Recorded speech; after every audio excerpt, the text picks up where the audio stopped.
శ్రీమాత్రే నమః. సౌందర్యహరి 21 నుంచి 25 శ్లోకం వరకు.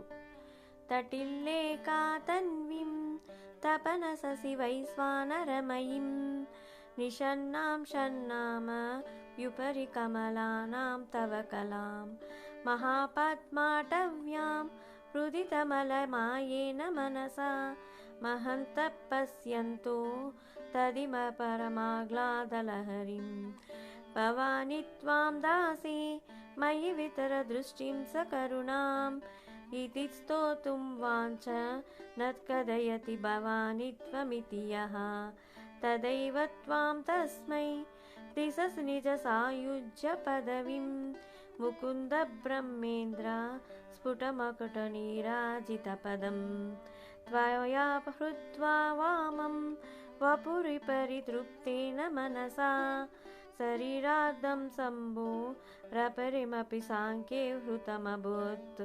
యదేతత్వద్రూపం సకలమరుణ భ్రాంత్రీయ నయనం కుచభ్యామానమ్రం కుటిలససి చూడాలమకుటం జగత్సుప్తే దాతా హరిరవతి రుద్రక్షపయతే తిరస్కుర్వానేత తత్స్వమపి వపురీ సస్థిరయతి సదా పూర్వః సర్వం తదిదమన గృహ్ణేత చ శివః తవాజ్ఞామాలభ్య క్షణచలితయో రుబ్రలతికయో త్రియానాం త్వేవానాం త్రిగుణజనితానాం తవ శివే భవేతు పూజా తవ చరణయోర్యా విరచితా తదా హి త్వాదప్తో త్వహనమణిపీఠస్య నికటే స్థితా హ్యేత్యేషస్వా